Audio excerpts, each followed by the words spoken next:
छत्तीसगढ़ में शराब की दुकानों से लेकर मनपसंद ब्रांड नहीं मिलने तक का मुद्दा गूंज चुका है। लेकिन अब सरकार सुरा प्रेमियों के इस दर्द को कम करने वाली है। सरकार ने मनपसंद ऐप लॉन्च किया है। इस ऐप के माध्यम से शराब प्रेमियों को ये जानकारी मिलेगी कि किस ब्रांड का शराब कहां उपलब्ध है। शराब की कीमत को लेकर होने वाले विवाद से बचाने मनपसंद ब्रांड के साथ उनकी कीमत की जानकारी भी प्रेमियों को मिल जाएगी। इससे न सिर्फ शराब दुकानों में भीड़ कम होगी, वहीं मनपसंद शराब की वजह से शासन के राजस्व में भी वृद्धि होगी। हालांकि भोजनालय, रेस्टोरेंट और ढाबों में शराब पिलाने की अनुमति देने से आबकारी के साथ ही पुलिस की टेंशन भी बढ़ने वाली है। इन फैसलों को लेकर सियासत भी शुरू हो गई है। पूर्व मुख्यमंत्री भूपेश बघेल ने सोशल मीडिया पर पोस्ट कर सरकार पर वार किया है।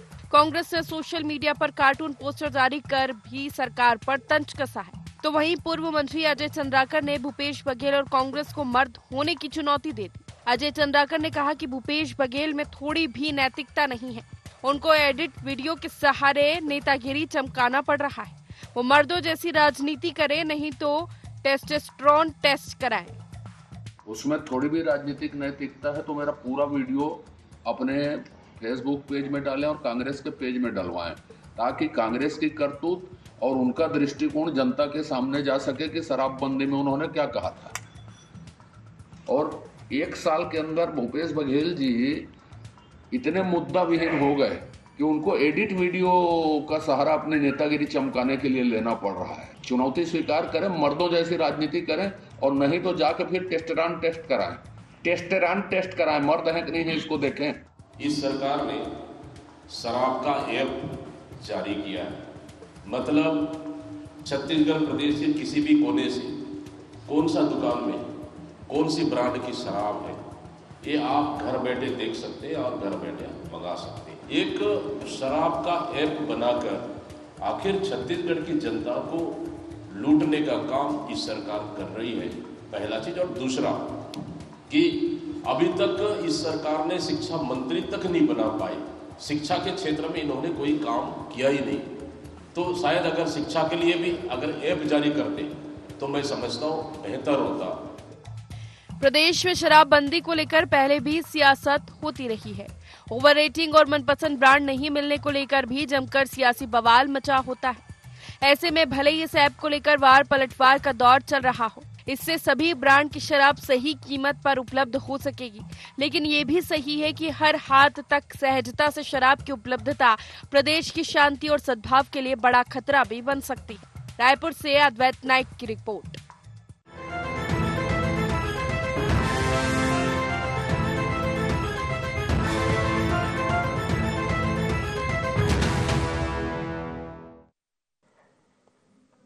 नमस्कार, बहुत स्वागत है आपका। गुहार छत्तीसगढ़ देख रहे हैं आप। मैं हूं आपके साथ प्रशिता शर्मा।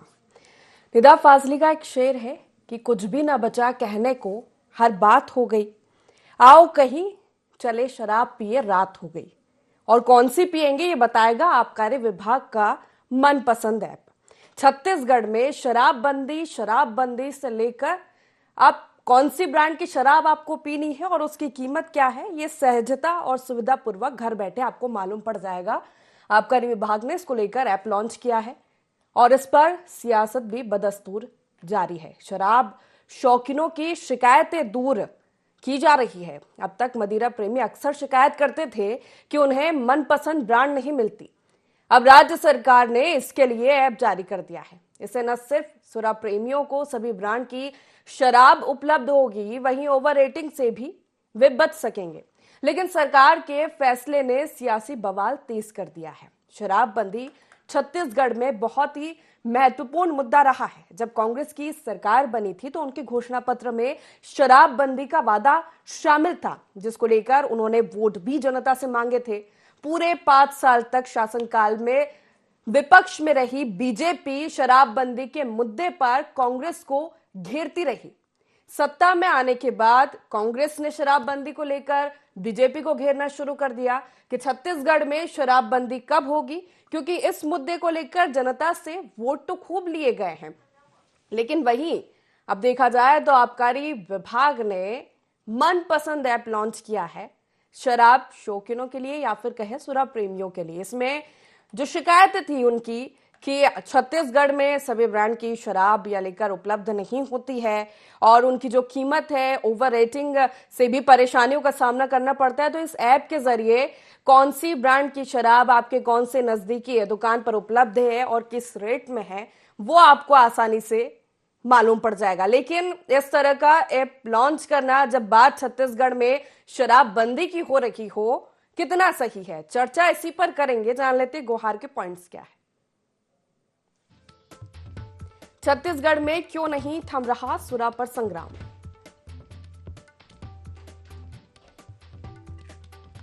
सरकार को क्यों लॉन्च करना पड़ा मनपसंद ऐप?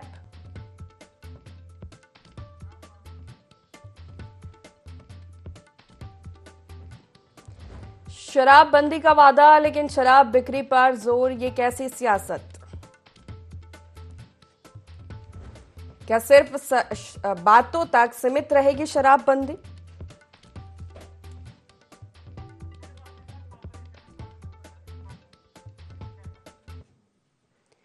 इन्हीं मुख्य सवालों के साथ चर्चा की शुरुआत करेंगे। खास मेहमान हमारे साथ जुड़े, परिचय आपका सबसे पहले करा देते हैं। कांग्रेस से धनंजय ठाकुर हमारे साथ जुड़ गए हैं और बीजेपी से डॉक्टर विमल चोपड़ा, वरिष्ठ पत्रकार उचित शर्मा जी हमारे साथ जुड़ रहे हैं। तीनों का स्वागत करूंगी खास चर्चा में। शुरुआत धनंजय जी आप ही से करना चाहूंगी। जिस तरह ये ऐप लॉन्च किया है, सबसे पहले आपकी प्रतिक्रिया, क्योंकि शराबबंदी का मुद्दा छत्तीसगढ़ में बहुत ही महत्वपूर्ण रहा है। चुनावों के समय भी हमने देखा इसको लेकर सियासत देखने को मिली, जनता से वोट भी लिए गए। शराबबंदी एक समस्या छत्तीसगढ़ में रही है, लेकिन वहीं इसी बीच अब आबकारी विभाग ने ये ऐप लॉन्च कर दिया है और इस पर सियासत हो रही है।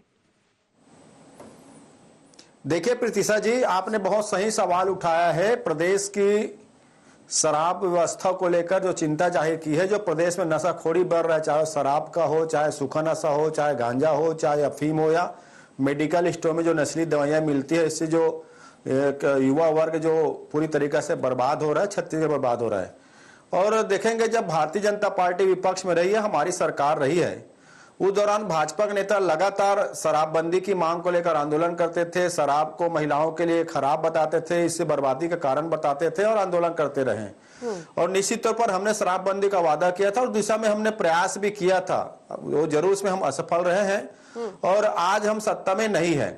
पर सवाल ये उठता है कि जो भाजपा शराबबंदी की मांग करते रही है, शराब को महिलाओं के लिए खराब बताते रही है, बर्बादी कारण बताते रही, वही भाजपा सरकार में आने के बाद शराब की बिक्री को बढ़ाने के लिए, घर घर शराब पहुंचाने के लिए, हर हाथ में शराब पहुंचाने के लिए और शराब पीने के लिए सुविधा को बढ़ाने का काम कर रही है। ये तो गंभीर सवाल उठते हैं ना, इससे भाजपा की नीयत उजागर होती है। जिस प्रकार से इन्होंने मनपसंद ऐप लॉन्च किया है, इनकी मंशा समझ में आ रहा है कि जिनके हाथ में स्मार्ट मोबाइल है, प्रदेश में चाहे महिला हो, पुरुष हो, बेटी हो, बेटा हो, हर किसी को मनपसंद शराब की सुविधाएं देना चाहते हैं। मतलब पूरे प्रदेश को शराब की गर्त में ढकेलना चाहते हैं और भाजपा को जवाब देना चाहिए, क्या हुआ इनके शराबबंदी के आंदोलन का, क्या हुआ इनके उन चिंता का जिसमें महिलाओं को बर्बाद होने के लिए शराब को जिम्मेदार ठहराते थे। तो हम इसलिए सवाल उठा रहे हैं। और जिस प्रकार से 11 महीने में भारतीय जनता पार्टी की सरकार ने जो शराब से कमाई का जो लक्ष्य तय किया हुआ है और जिस प्रकार से जो अहाता है उसके पहले वातानुकूलित किया गया, अब होटल ढाबों को शराब पिलाने के लाइसेंस देने जा रहे हैं और एक ऐप लॉन्च किया है, वो दिन दूर नहीं है जब भाजपा की सरकार ठेली और खोमचा वालों से भी शराब बिकवाए। इनकी मंशा स्पष्ट है, क्योंकि ये काम करना नहीं चाहते हैं, लोग नशे के गर्त में डूबे रहे ताकि सवाल न पूछे। ठीक है, उचित जी हमारे साथ जुड़े हुए, उनसे समझना चाहूंगी। उचित जी, देखिए राजस्व का तो एक बहुत बड़ा जरिया है शराब बिक्री, और इसको लेकर सियासत भी छत्तीसगढ़ में लंबे समय तक चली आई और अभी भी हो रही है। पहले शराबबंदी पर हो रही थी, अब इसको लेकर जो ऐप लॉन्च कर दिया आबकारी विभाग ने, उस पर हो रही है। कैसे देखते हैं आप इस ऐप को? क्या जो बात की जा रही है सहजता से हर हाथ को शराब उपलब्ध कराने की बात हो रही है इस ऐप के लॉन्च होने के बाद, क्या लगता है आपको? प्रीतिशा जी, सबसे पहली चीज तो इस ऐप के मैं पक्षधर हूँ कि ये ऐप अच्छा है और ऐसे ऐप होने चाहिए ताकि लोग सुलभ हो सके, क्योंकि वो भी एक उपभोक्ता है। छत्तीसगढ़ में 40% लोग शराब का सेवन करते हैं और ऐसे सुझाव आपको प्रीतिशा मैं आपको बताऊं कि ये सुझाव मैंने ही इनको दिए थे सरकार को कि ऐसा करना चाहिए, और वही मैंने शिक्षा विभाग को भी सुझाव दिए थे कि जो किताबें नहीं मिल रही हैं उन बच्चों के लिए एनआईसी को बोल के ऐप बनाया जाए ताकि एक सुलभ हो सके, और किन बच्चों को किताब नहीं मिल पा रही है जो पाठ्य पुस्तक निगम छापते हैं तो उनको भी उपलब्धता हो सके, और जिन बच्चों को नहीं मिल पा रही उनके नाम भी आ सके। तो पूरे प्रदेश में आपके पास इमीडिएट में एक डेटा आ जाएगा कि किन बच्चों के पास मिल सकी, किनको नहीं मिल सकी। आबकारी विभाग ने सुझाव मान लिया है, मगर शिक्षा विभाग ने, पाठ्य पुस्तक ने इस सुझाव को नहीं माना। तो ये समझ में आता है कि सरकार की मंशा किस तरफ है, शिक्षा में है कि शराब में है। वही इस ऐप को ऐसा नहीं देखना चाहिए कि इससे शराब बंदी का या शराब के कालाबाजारी का, ये सब वो चीजें जो इससे उपभोक्ता को अच्छा ही होगा। मैं समझता हूँ स्पष्ट तौर पे कि ये शराब के उपभोक्ता जितने भी हैं उनके लिए ठीक है, अच्छी बात है। ये एक आईटी का इस्तेमाल किया जा रहा है, क्योंकि ये राजस्व को लेके है और आईटी का इस्तेमाल इसमें कर रहे हैं तो कोई इश्यू नहीं है।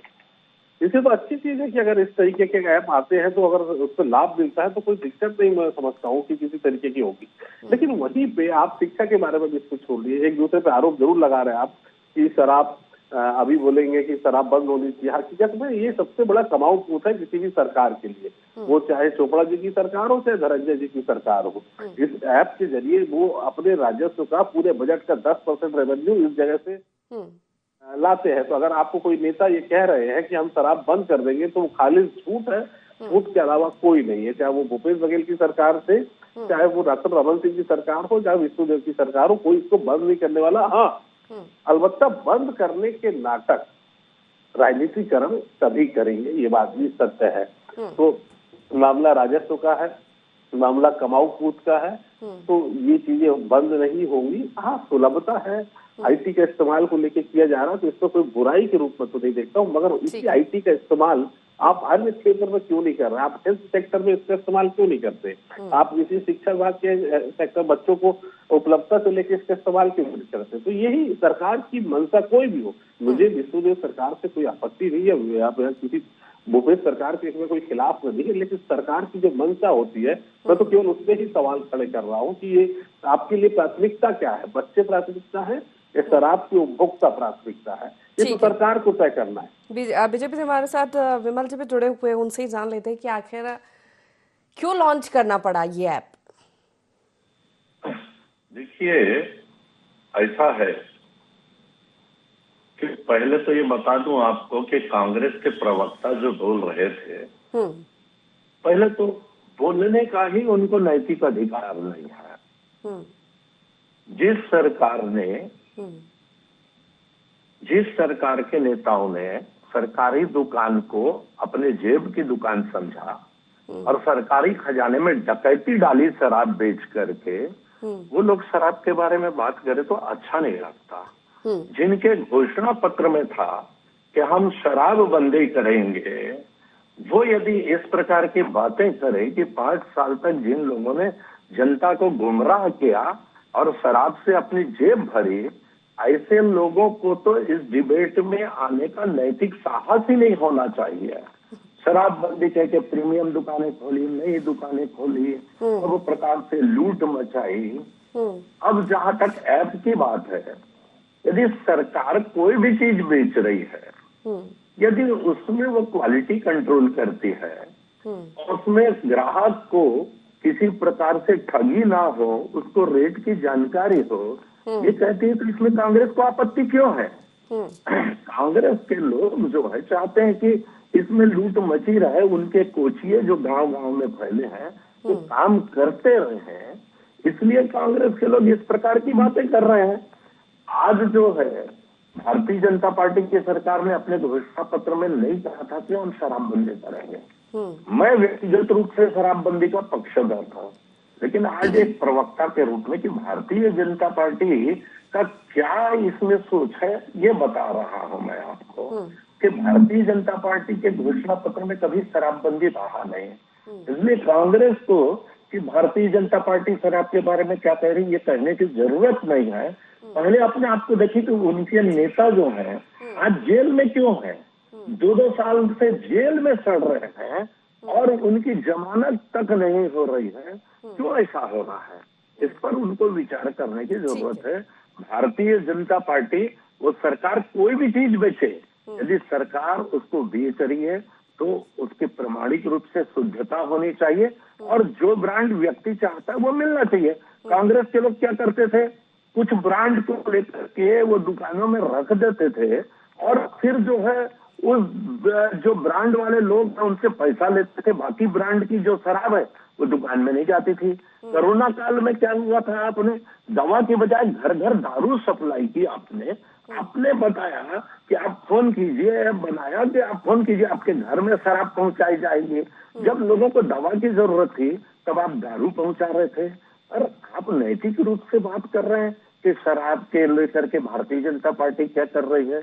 अरे पहले अपने आप को देख लीजिए, झांक लीजिए। सवाल इसलिए भी उठ रहा है ना कि पूरे जब विपक्ष में थी बीजेपी तो शराबबंदी को लेकर कांग्रेस को लगातार 5 साल तक घेरा कि शराबबंदी का वादा पूरा क्यों नहीं हुआ, छत्तीसगढ़ में महिलाएं परेशान हैं, अपराध बढ़ रहे हैं। और फिर अब सत्ता में आने के बाद अगर इस तरह के ऐप लॉन्च किए जाएंगे, ठीक है ये सुलभता हो कि सुविधा आप दे रहे हैं, इससे हो सकता है शराब को लेकर जितनी धांधलियां होती है, ओवर रेटिंग को लेकर वो खत्म हो सके और उन पर कंट्रोल किया जा सके। लेकिन सवाल तो ये भी उठेगा कि जहां छत्तीसगढ़ में पिछले कई सालों से शराबबंदी की बात हो रही है वहीं इस तरह का ऐप लॉन्च होना, तो सिर्फ शराब के नाम पर सियासी जाम छलकाए जा रहे थे इतने समय से। नहीं, ऐप से क्या हो गया? ऐप से कोई शराब की बिक्री बढ़ गई कि शराब को पीने के लिए कहा गया कि आप पीजिए उसमें। ऐप से ये है कि जो ठगी होती थी, जो लोगों के साथ गलत व्यवहार होता था, वो जो है रोका जाए उसको, कि उनको जो मनपसंद चीज है वो मिल जाए। यदि है तो ब्रांड की चीज उसमें क्या गलत है? कांग्रेस के लोग क्या करते थे आप देखेंगे उसमें कि किस प्रकार से उनकी मंशा थी, कि किस प्रकार से उन्होंने सरकारी खजाने में डकैती डाली। 2200 करोड़ रुपए, मैं तो बोल रहा हूँ 2200 नहीं, ये 22,000 करोड़ था। मेरे पास इसके प्रूफ है कि 22,000 करोड़ का घपला जो है 5 सालों में कांग्रेस के लोगों ने किया है। सरकारी खजाने में 22,000 करोड़ की डकैती डाली गई है। लेकिन हम जो है ऐप लॉन्च कर रहे हैं, उसमें कोई गलती नहीं है। उसमें क्या है, कोई आप जो है आपके ओवर रेट चलते थे, आप ओवर रेट में बेचते थे, ओवर रेट को रोकना क्या गलत काम है क्या उसमें, कि रेट उसको बता दिया जाए करके?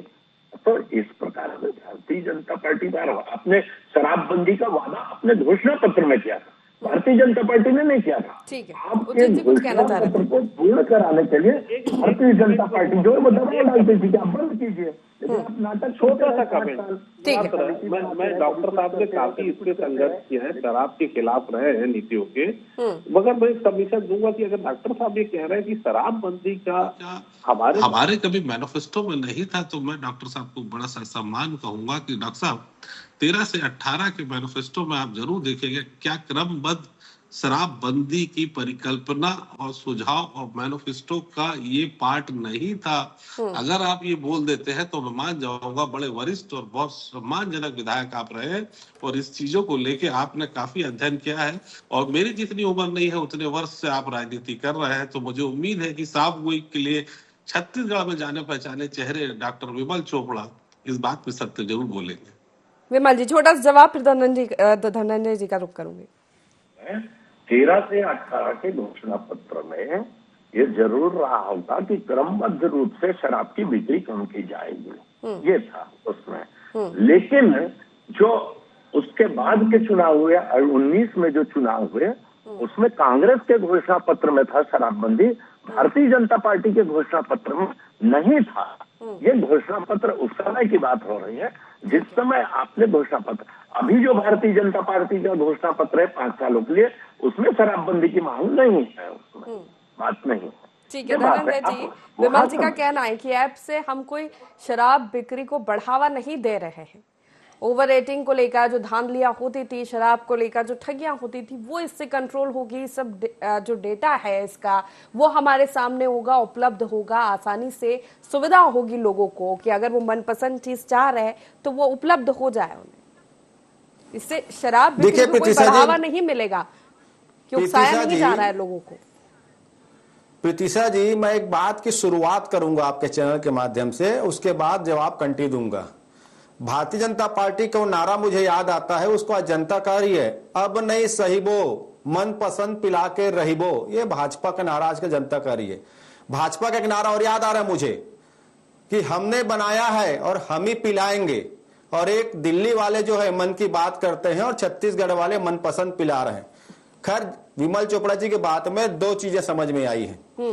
एक, मैं उस दिन को याद करता हूं जब रमन सिंह की सरकार थी और विमल चोपड़ा जी शराब के खिलाफ आंदोलन कर रहे थे, इनका सर कान फोड़ दिया गया था, इसके खिलाफ FIR हुआ था। और इस बात को स्वीकार भी करते हैं कि शराब के खिलाफ है, लेकिन भाजपा के प्रवक्ता इसलिए प्रमोशन कर रहे हैं। मैं इनसे पूछना चाहता हूँ, कह रहे थे ना कि शराबबंदी की बात, मैंने आपके पहले वक्तव्य में कहा कि हम शराबबंदी की दिशा में काम किए, असफल हो गए, हमारी सरकार नहीं रही, ये मैं पूरे जिम्मेदारी से स्वीकार किया हूं। और मैंने भी कहा जो आंदोलन करते थे भाजपा के नेता, क्या उनकी गैरत खत्म हो गई है? दूसरी बड़ी बात, विमल जी कह रहे थे कि हमने शराबबंदी का वादा नहीं किया था, मतलब ये शराब बेचने के लिए पूरी तरीका से तैयार है। तो मैं इनसे पूछना चाहता हूं, क्या आपने होटल और ढाबों में शराब पिलाने की अनुमति देने का वादा किया था क्या आपके घोषणा पत्र में? क्या आपने शराब पीने के जो अहाता को वातानुकूलित करने का अनुमति देने का वादा किया था क्या आपने? क्या आप शराब के ऐप बनाने का वादा किया था आपने? ठीक है, आप शराबबंदी का वादा नहीं किए थे, पर क्या शराबबंदी के लिए आंदोलन नहीं किए थे? वादा उसी चीज का किया जाता है जिसका आंदोलन किया जाता है। मतलब नैतिकता के पाठे हमको पढ़ा रहे हैं, खुद नैतिकता के मामले में कई किलोमीटर पीछे हैं। तो मुझे लगता है कि जिम्मेदारी के साथ कम से कम विमल चोपड़ा जी ये ना कहे कि शराब का ऐप बेहतर है। मुझे लगता है कि इसका दुष्परिणाम इस छत्तीसगढ़ को उठाना पड़ेगा और स्पष्ट मंशा इस सरकार की कि ऐप के माध्यम से शराब की बिक्री को बढ़ाना और राजस्व को जनरेट करना। और जब ये राजस्व बढ़ाने की बात करते हैं तो इनके एक नेता का बयान याद आता है मुझे, पैसा खुदा तो नहीं पर खुदा से कम भी नहीं। तो ये भाजपा की सरकार पैसा कमाने के लिए घर घर को बर्बाद करने में तुली हुई है। हर हाथ में वो ऐप दिखेगा आपको, प्रिया जी, स्मार्ट मोबाइल है, प्ले स्टोर में वो ऐप रहेगा, चाहे वो बच्चा 15 साल का हो, 18 साल का हो, महिला हो, पुरुष हो, हर हाथ में साय सरकार का वो शराब बिक्री वाला ऐप दिखेगा, जिसमें होम डिलीवरी की भी सुविधा है, जिसमें आपको अगर मनपसंद शराब नहीं मिलता, आप ऑर्डर करेंगे तो आपको पहुंचाया जाएगा। तो नैतिकता की बात कर दी है। अब भारतीय जनता पार्टी नेताओं में तो नैतिकता नहीं है, इनके बड़े नेताओं में नैतिकता नहीं है, तो बाकी छोटे लोगों की हम क्या बात करें? हम तो कह रहे हैं वो दिन दूर नहीं जब छत्तीसगढ़ में विष्णुदेव की साय की सरकार ठेला और रिक्शा में घुमा कर फेरी लगाकर शराब चाहूंगी मैं ऐप को लेकर दुष्परिणाम है कि आपने कहा कि शराब बेचाएगी, इनको सत्ता दे दी है जनता ने। ये तो भविष्य ही बताएगा कि इस ऐप के क्या परिणाम होंगे आने वाले समय में। जिस तरह शराब को लेकर वैसे ही सियासत बटी हुई हमेशा से छत्तीसगढ़ में नजर आई है। इसीदा जी, ये ऐप मैं पहले भी कह चुका हूँ कि मैं इस बात पर डॉक्टर विमल चोपड़ा का समर्थन करता हूँ कि ये ऐप केवल वैल्यू एडिशन है। जो कस्टमर्स हैं उनको ज्यादा दाम उनसे लिए जा रहे हैं, एक खास ब्रांड जो है उनको सपोर्ट किया जा रहा था। जो लोकल सेल्समैन होते हैं वो उनकी फेवरेट ब्रांड देते नहीं है, दूसरी ब्रांड को वो चलाने का प्रयास किया जाता था ताकि उनको मैक्सिमम कमीशन के रूप में उनको मिलते हैं। तो आप ये मान के चलिए कि ये वैल्यू एडिशन है, इससे शराबबंदी, शराब की बिक्री ज्यादा होगी, ये तमाम चीजें संभव नहीं है। लेकिन ये शराब छत्तीसगढ़ के लिए कमाऊ पूत है। दोनों ही सरकार इसको गाजे बाजे के साथ चलाएंगी। और ये जो विचार आ रहा है डॉक्टर विमल चोपड़ा के, ये इनके व्यक्तिगत विचार नहीं है, ये पार्टीगत विचार है। अगर एक भी मौका दिया जाए डॉक्टर विमल चोपड़ा को और उनकी अगर अपनी पार्टी में चले तो कल से शराब बंद करवा दे। लेकिन ये उनकी राजनीतिक मजबूरी है, वो बोलना पड़ रहा है उनको जिस चीज की। अगर छत्तीसगढ़ में सबसे ज्यादा खिलाफत कोई राजनीतिक व्यक्ति और MLA करता है वो डॉक्टर विमल चोपड़ा है, और इनकी से ही प्रेरणा लोए के बाकी लोग शराबबंदी के खिलाफ चलते आ रहे हैं। तो ये उनकी अपनी मजबूरी, राजनीतिक मजबूरी है कि आज उनको शराब एक प्रोडक्ट के रूप में, देखिए सरकार का सबसे बड़ा प्रोडक्ट, बेचने वाला प्रोडक्ट है शराब, इसे कोई बंद नहीं करेगा। सबसे ज्यादा कमाई इससे होती है। और मैं तो कहता हूँ स्पष्ट तौर पे आपके चैनल पे कि इसकी जो ये 12,000 करोड़ की इंडस्ट्री नहीं, ये 20,000 करोड़ की इंडस्ट्री है। मिश्रा जी, ये एक्सपोज मैंने ही किया था। FL10 लाइसेंस क्या है, कितने घोटाले हुए, शराब घोटाले को लेके जो EOW में FIR हुई है, ये हमने जो फाइंडिंग की थी, जो रिपोर्ट की थी उस पे हुई है। लेकिन जो वर्तमान स्थिति भी है, भूपेश जी अगर शराब बेच रहे थे तो वर्तमान सरकार इसको गाजे बाजे के साथ बेच रही है। यही फर्क है दोनों ही सरकारों में। विमल जी, सियासत तो इस पर होगी। देखिए विपक्ष जो है, विपक्ष को एक मुद्दा मिल गया है शराबबंदी को लेकर। जिस तरह से आपने आक्रोश जताया जब विपक्ष में रहे, और अब फिर इस तरह का ऐप जो भी हो आप सुविधा देना चाह रहे हो, धांधलियों से बचाना चाह रहे हो, लोगों को ओवर रेटिंग से बचाना चाह रहे हो, लेकिन सियासत तो होगी। नहीं, सियासत करने वालों के लिए क्या है, वो तो कोई भी चीज है कांग्रेस के लिए क्या है उसमें। मैं समझ नहीं पा रहा था, धनंजय जी बोल रहे थे कि घोषणा पत्र में, अरे घोषणा पत्र को समझ तो लीजिए पहले, होता क्या है घोषणा पत्र, कि घोषणा पत्र में जो लिखी बातें हैं वो करना जरूरी है, जो नहीं लिखी है उसके लिए कोई प्रतिबंध रहता है क्या पेने करेंगे आप, क्या करेंगे। अरे कांग्रेस ने घोषणा पत्र से हट करके बहुत सारी चीज की, लेकिन शराबबंदी करेंगे ये आपने लिखा था स्पष्ट रूप से, लेकिन आप मान रहे हैं, स्वीकार कर रहे हैं कि हम शराबबंदी नहीं कर पाए। और उसका कारण भी यही है कि शराब की दुकानों पे कांग्रेस ने कब्जा कर लिया था उसके नेताओं ने, और सरकारी खजाने के बजाय पैसा जो है। ठीक है, समय की कमी है विमल जी, एक छोटा सा कमेंट इस पर लेना चाहूंगी कि आप छत्तीसगढ़ में शराबबंदी की बात नहीं होगी। नहीं, देखिए मैं ये नहीं कह रहा हूँ भविष्य में क्या होगा, तो नहीं होगी, आज नहीं तो कल शराबबंदी की बात होगी, हो सकती है, उसमें क्या है। लेकिन आज की परिस्थितियों में अभी जो है वो शराब बिक रही है। भारतीय जनता पार्टी ने अपने घोषणा पत्र में अभी के नहीं कहा था कि हम शराब, लेकिन कांग्रेस ने चिल्ला करके कहा था। तो राशन दुकानें बेचो शराब आपने नहीं कहा था, तो ठेला खोमचा बेचो शराब आपकी सरकार है, जनता ने आपको चुन लिया है, अब आप उसमें शराब को नाली में पहुंचाओ जेल में या घर घर पहुंचाओ, उनको छुड़ा नहीं पा रहे हैं, आपको सत्ता दे दिया है ना। वो हम जब पर आपका वो नैतिकता क्या हुआ जब आप शराब के लिए आंदोलन करते थे, महिलाओं के लिए घर पर ठीक है, तो वो कह रहे हैं ना कि व्यक्तिगत रूप से तो वो शराब का समर्थन नहीं करते, लेकिन ये ऐप की क्या उपलब्धता है, क्या सुविधा है, वो बता रहे हैं लोगों को। ठीक है, समय की कमी है, समय की कमी है, ये देखने वाली बात होगी कि इस ऐप के क्या परिणाम सामने आते हैं आगे चलकर। बहुत शुक्रिया आप तीनों मेहमानों का हमारे साथ इस चर्चा में शामिल होने के लिए। तो आबकारी विभाग ने ऐप लॉन्च किया है, मनपसंद ऐप, जिस पर शराब के ब्रांड, उनकी कीमत, ओवर रेटिंग से बचा जा सकेगा। लेकिन किस तरह से ये जो संग्राम चल रहा है कि छत्तीसगढ़ में लंबे समय तक शराबबंदी को लेकर बातें हुई है, शराबबंदी को लेकर सियासत हुई है, लेकिन अब ये ऐप लॉन्च होने के बाद तमाम तरह के सवाल हैं। क्या शराबबंदी महज सिर्फ एक बात रह गई है, सिर्फ बातों में ही शराबबंदी होगी? क्योंकि शराबबंदी के बाद ऐप के जरिए बिक्री पर जोर, ये समझना भी बहुत जरूरी होगा। हालांकि ये देखने वाली बात होगी ऐप के क्या कुछ परिणाम सामने आते भविष्य में। फिलहाल गुहार छत्तीसगढ़ में इतना ही। बने रहिए IND24 के साथ। नमस्कार।